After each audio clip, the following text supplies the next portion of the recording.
le montrer, comme on verra tout à l'heure avec la fin des bases militaires, ça n'a pas mis en danger notre sécurité. Au contraire, ça nous oblige à monter en puissance pour garantir nous-mêmes notre sécurité. Monsieur le Président de l'Assemblée nationale. Sous vos applaudissements, on accueille bien Monsieur le Président de l'Assemblée nationale qui vient d'arriver. Sous vos acclamations, s'il vous plaît. Il est là ce soir. Merci beaucoup. Tchapacholi Bangi Nonou, El Malick Ndiaye Mungi Nonou, le président de l'Assemblée nationale à l'université Cheikh Anta Diop de Dakar. Bienvenue, monsieur le président de l'Assemblée nationale, monsieur El Malick Ndiaye. Domou Jolof Bangi Nonou, Acha Dalal len ko. Merci beaucoup. Merci beaucoup sous vos applaudissements. Encore une fois, c'est un honneur de vous recevoir ici à l'UCAD.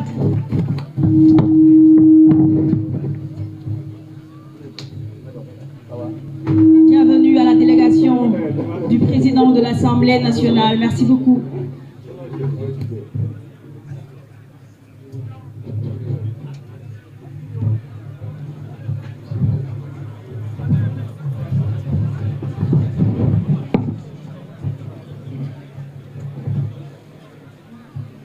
Donc nous souhaitons la bienvenue au président de l'Assemblée.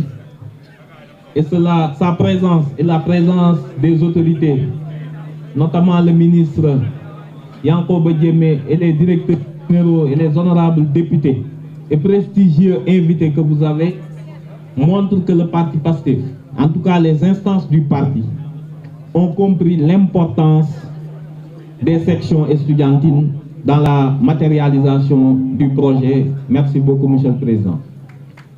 Au-delà donc de retour à l'orthodoxie, en mettant en exergue l'agriculture, l'industrie comme pilier du développement, il y a aussi le patriotisme économique. Ça veut dire, au lieu du régime précédent où c'est l'État qui portait la croissance, le régime entend une montée en puissance du secteur privé. Faire du secteur privé le levier de notre croissance, créer des champions qui peuvent concurrencer dans tous les secteurs.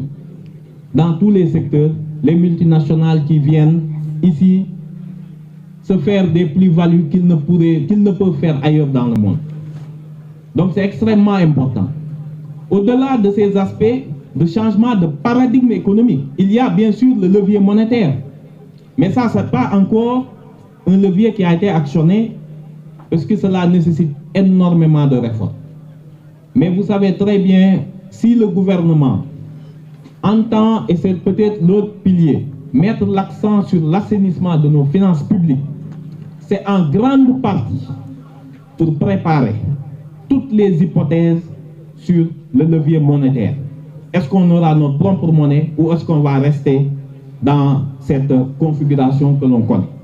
Mais il ne s'agit pas, et c'est ça la grande responsabilité de ce gouvernement, de déclamation populaire, populiste.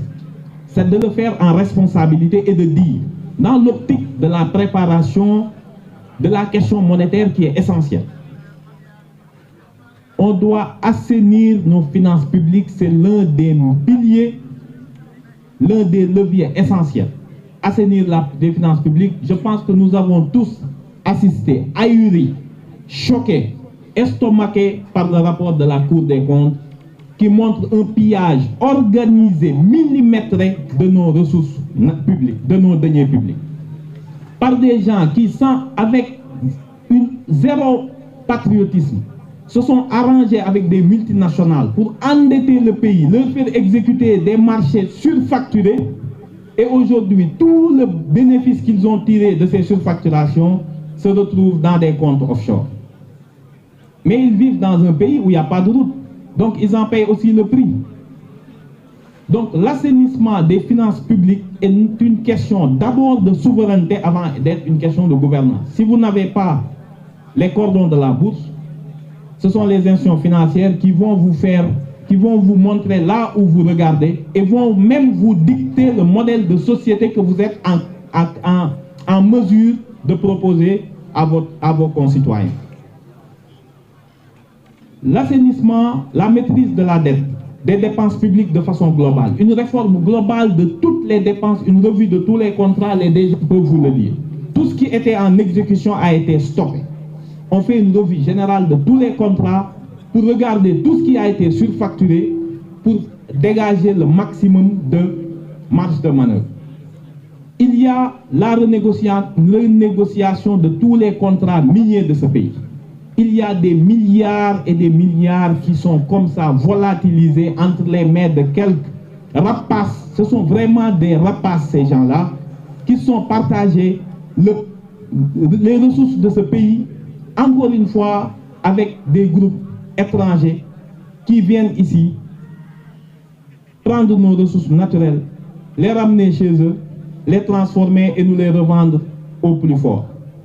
Donc il y a cette volonté de renégocier tous les contrats, mais en tout cas, ce qu'on va donner par la suite, il y aura un partage qui sera très différent de ce qu'on a eu pour nos contrats pétroliers. Quand on entend ce que notre sous-sol, que le bon Dieu a bien voulu nous donner, ce qu'on attire et nous, ce qu'on en reçoit, parfois on se dit qu'on aurait souhaité qu'on ne découvrira jamais le pétrole au Sénégal. Parce que ça fait tellement mal de voir que pour 1000 sorties, vous n'en tirez que 20 ou 30. Donc il y a ce retour, ce souverainisme, cette volonté de redevenir le maître de nos ressources naturelles. Ça aussi, c'est un levier important de ce projet. Mais au-delà, il y a aussi une réforme générale de l'administration. Vous savez, la performance administrative, si vous regardez le Sénégal, vous voulez ouvrir une entreprise, je pense que le DG de l'APEX pourrait vous le dire, c'est extrêmement compliqué, même si ça paraît très simple. On a une administration, le président l'a dit, le Premier ministre l'a dit, qui n'est pas performante. Ce n'est pas de la faute des agents, mais c'est de la faute de l'organisation et de la mentalité sous-jacente à l'administration sénégalaise. Donc la performance de l'administration, vous voyez, quelque chose a été fait récemment, les gens n'ont peut-être pas saisi, dans le cadre de la digitalisation, le Premier ministre a décidé de la gratuité des actes d'état civil. Ça paraît rien du tout, mais c'est une preuve de là où est notre développement. On n'a pas digitalisé un système digitalisé d'état civil. On n'a pas cela dans les services publics. Pour n'importe quel acte, vous perdez beaucoup de temps. Vous allez à l'hôpital, le dossier médical n'est pas encore digitalisé. Ça montre qu'il y a, le constat est amer bien sûr, qu'on est un pays très en retard et qu'on ne capte pas les dividendes des technologies, mais en même temps ça montre l'immense chantier.